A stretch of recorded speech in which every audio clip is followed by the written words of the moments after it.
Greetings everyone, I'm Hoodie Angel Brandon. I've played and reviewed a fair number of newer games on this channel. Splatoon, Mystic Messenger, and Fire Emblem Heroes, for example. But I've also covered a fair number of older games as well. Pikmin, Luigi's Mansion, Dragon Quest VIII, and Harvest Moon. While the new stuff is fantastic, I also have fun looking back at the games I grew up with. The ones that helped shape my taste in games. They're full of cherished memories, and sometimes horrible ones. You know, the games you just couldn't beat as a child no matter how hard you tried. Well, today, I'm trying to put the past behind me and taking a look at one such game. That game is... Wait, what? What was I talking about? Oh yeah! Today, we're taking a look at an oft-forgotten Final Fantasy spin-off for the GameCube. Final Fantasy Crystal Chronicles. Background information. Final Fantasy, a series that needs no introduction. Everyone's heard of it, whether or not you've gotten to actually experience it or not. It's a legend in gaming, a series of turn-based RPGs that started way back on the NES in 1987, developed by Square, now Square Enix, spawning multiple games on Nintendo systems until the 7th main series installment saw the series move to PlayStation.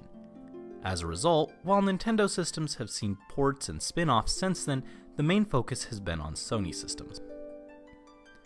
Because of this, I didn't grow up playing Final Fantasy games.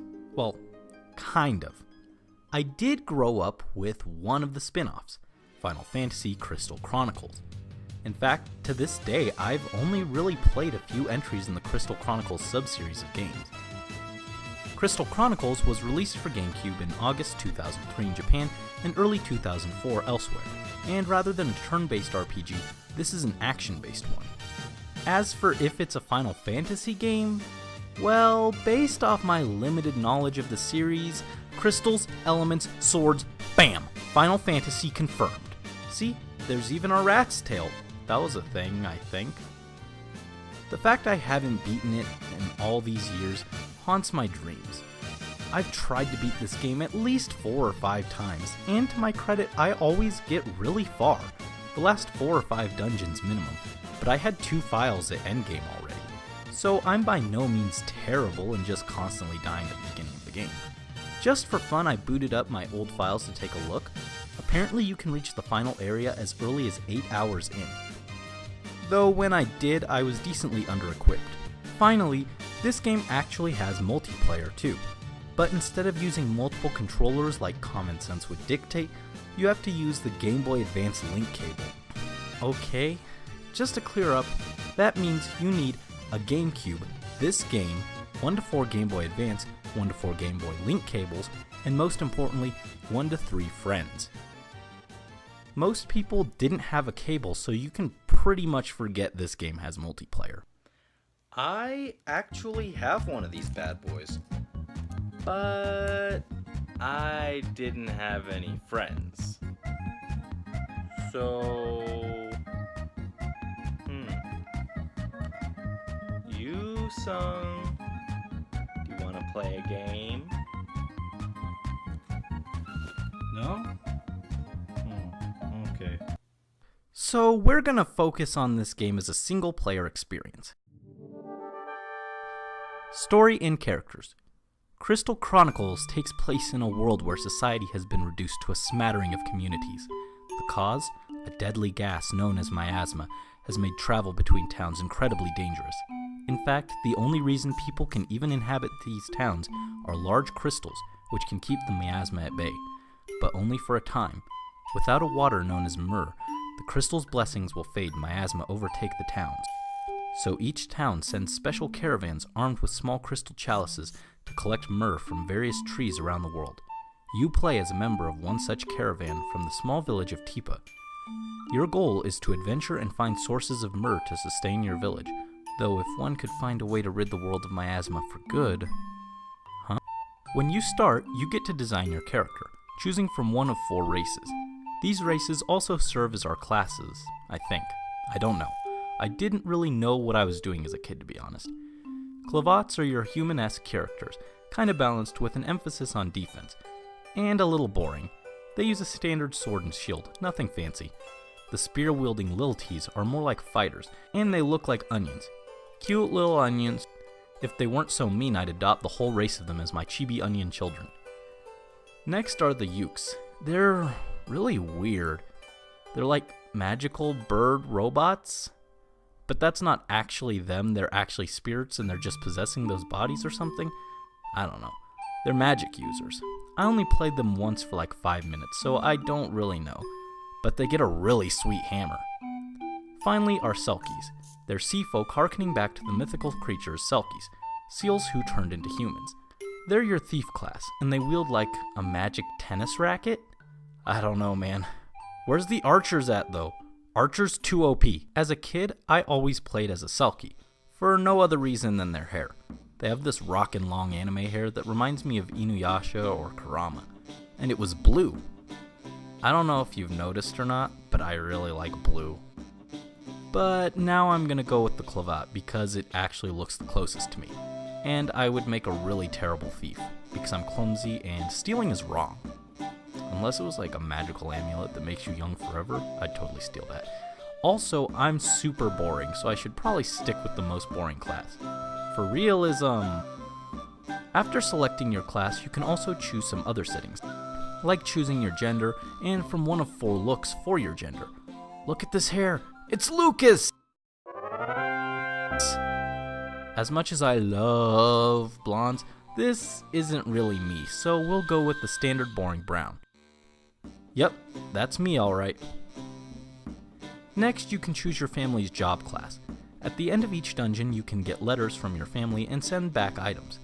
This can raise your relationship with them, which can result in a variety of perks based on the class. Alchemist sounds the coolest, right? Yeah, well, be that one. It's the best.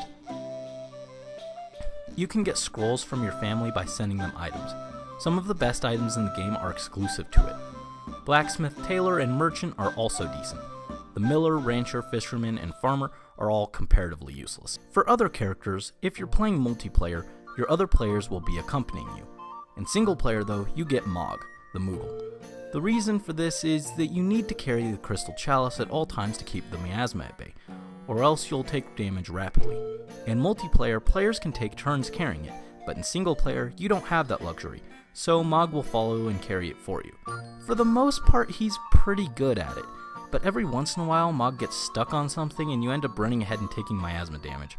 You can also groom him. Painting him different colors affects what spells he can cast to help you in battle, and cutting his hair helps him stay cool in hot places.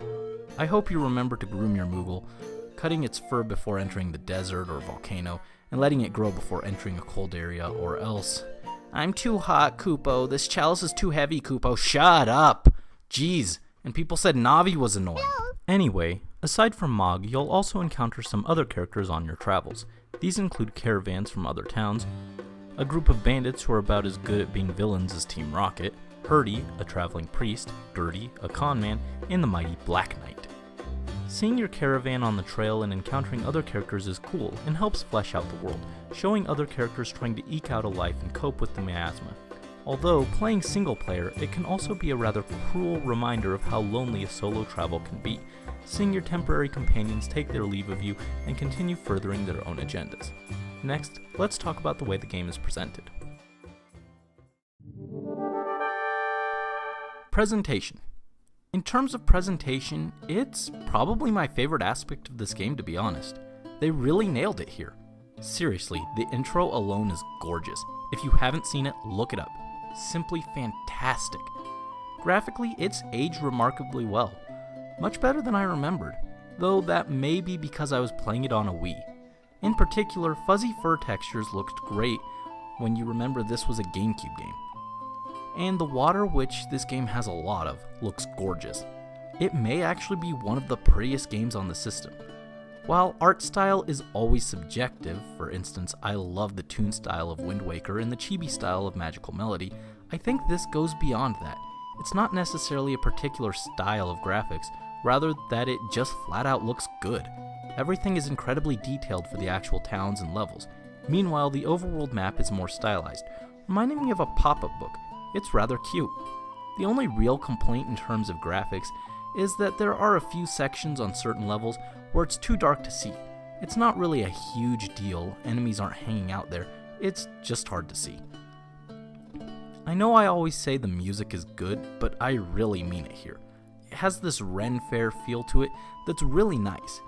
With that said, some of the tracks can be kind of forgettable, and just kind of blend into the background. The music is pretty, but none of it really makes me pumped for a battle, to be honest. But as cool exploration music, top notch. The game features a variety of fantastical environments, spanning your standard fare like deserts, snowy mountains, volcanoes, and ruins, but also a manor, swamp, and even a sluice. The tracks tend to fit the general feel of the location well. One of the dungeons is even a town like yours, that serves as a grim reminder of what should happen should you fail your quest. There's some cool subtle world building here. I think it could still be fleshed out more, but there's a good amount here. Essentially, the whole story is told from your journal, the titular Crystal Chronicle. It's a cool way of telling the story. You don't see your character's thoughts and reactions in the moment, only through their memories. While you experience the game, the story is actually told to you through your memories recorded in the journal. These diary entries have the same sort of gentle sadness about them that Captain Olimar's did in Pikmin. It really helps set the mood, reminding you that even on this grand adventure, you do it not for glory, and not to save, but merely preserve your little town, to stave off the miasma for another year. Finally, the letters from home serve as a reminder of who you're fighting for. It keeps you grounded on your journey. It's really neat, though I'd say it suffers from the fact that you interact so little with your family, and since they're just kind of generic NPCs, it doesn't have as great an effect as it could. Overall, the way the game is presented, from graphics to audio to general story setup and world building, is all very well done. There's some parts that could be expanded a little, but what's there is pretty satisfying. Gameplay. As I said earlier, unlike the traditional Final Fantasy games that came before it, which were turn-based, Crystal Chronicles is an action-based RPG. You go to various dungeons and explore them and search for the boss guarding the Myrrh Tree. First, stats have been simplified here. There are only 4, the traditional attack, defense, magic, and, well, this is the first and so far only game I've ever played that had a memory stat. That one refers to how many diary entries you've collected, which you get from encountering various travelers, as well as beating dungeons and visiting towns. It doesn't come into play till endgame though, so it's not something to really worry about. As you can probably guess, memories are a recurring theme here, though I'm not going to spoil that aspect of the game, beyond they're important. You can read your diary on the overworld to recap what's been going on in your adventure. You can also check other stats, like your family relationship based on how you respond to their letters, your equipment, which you get by collecting blueprints and materials and taking them to the blacksmith, and even your character's favorite foods. By the way, this is totally wrong. Luckily, as you eat food to replenish health, your likes will change. It's possible to make everything balanced. With that said, food in this game isn't terribly important thanks to magic. In dungeons, you can collect orbs called Magicite that allow you to cast various spells. There are a variety of Magicites to obtain: Fire, Thunder, Blizzard, Clear, Cure, and Life. The first 3 are elemental magics for attacking. Clear removes status conditions like slow and poison, Cure fully heals you, making food pretty worthless outside of a few situations where you don't have a chance to heal due to too many enemies on screen. Finally, Life revives a fallen ally. You can also combine various spells to make mighty fusion spells like Gravity, Slow, and even higher level Fire, Thunder, and Blizzard spells. In single player, the Life Magicite is seemingly useless on its own. However, like a cheap tactic, you can combine it with another Magicite to create the Holy Spell, a powerful spell that also happens to be vital to finishing the game. And for anyone doubting the life spell, you don't know true despair until you accidentally throw away all the life magicite and then reach the zombie dragon. On the 3rd cycle. That only took about an hour and 8 Phoenix Downs. And a whole lot of fire! You can also cast slow, but I never used it. I mean, debuffs in single player? Ain't nobody got time for that. In terms of controls, they're fairly simple and easy to grasp. Using the L and R buttons, you cycle through your commands: spells, attacks, defend, and items. Then simply use A to activate whatever you have selected. This means that unlike, say, Zelda, where you can attack and defend on the fly, there's a little delay even though attack and defend are right next to each other. the way you have to scroll to defend makes it feel useless, as anytime I want to defend, by the time I swap to it, I already took a hit. Then I usually took another swapping back to attack. Dodging is just a better strat. The dungeons are all pretty interesting, except maybe the Goblin Wall. That one's a bit too similar to the mines you do right before it in terms of setting, but the rest are great, even if the designs can be overly frustrating on the later ones. One of the more memorable dungeons in the game was Moshe Manor. I just couldn't quite figure out the dungeon's gimmick as a kid. It starts off with maybe the best line in the entire game. Jack Moshe was starving. Oh, well, that's unfortunate. We should probably do something about that. Call up the hunger relief hotline. Yes, hello, I don't know if you are aware, but Jack Moshe is starving. It's a national crisis. Remember, guys, 1 like equals 1 meal for Jack Moshe. And nobody cares. Guy's a jerk who hits like a dump truck. He'll be fine. Probably. Go on in, kill all his chefs, NBD, too many cooks in the kitchen. He gets mad, beat him up, take the myrrh, easy as pie. Which, incidentally, old Jack here won't be getting, on account of starving to death and all. Some of the dungeons have some puzzle elements. These range from simple things like finding a key to put in a pedestal, or weighing down switches, either by standing on them or using your chalice, to more difficult like casting a specific spell to terrible. Allowing yourself to get hit by an enemy spell to open doors should not be a puzzle mechanic. Don't make me take damage to advance. As you explore, you'll also find various artifacts that increase your stats or give you extra life or command slots. At the end of the dungeon, each player gets to choose 1 treasure to keep, with the rest going to others or being discarded. While not required, it's a good idea to grind the dungeons to get extra artifacts. You won't gain extra myrrh, but since you can only get 1 artifact per player per clear, it's a good idea to get more than 1 run's worth. It's tedious, but still smart. You'll also get bonus points based on a random objective. It can only be viewed with a GBA, so if you don't have one, it's a guessing game. Yay. They affect what treasure you get to pick from at the end of the dungeon, in addition to ones you find in chests during the dungeon itself. Some items can only be found by getting a certain amount of bonus points, though even then, it's randomly chosen from any set of treasures you qualify for, so even if you get max points, it's not a guarantee you'll get the max point set of treasures. This can be really tedious if you're looking for a certain item like a rare blueprint or a boss-only material. Further, in multiplayer, each player's score affects the order players get to divvy up the loot. No joke, I spent a good 2 hours grinding the first dungeon for artifacts.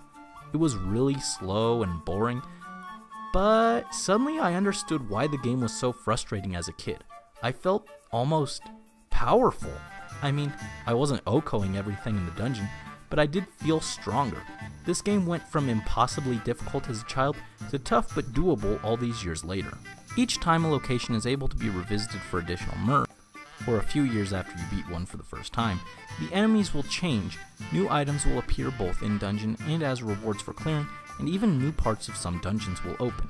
It helps keep them fresh, though since it's only every few years, it's not great for grinding early on.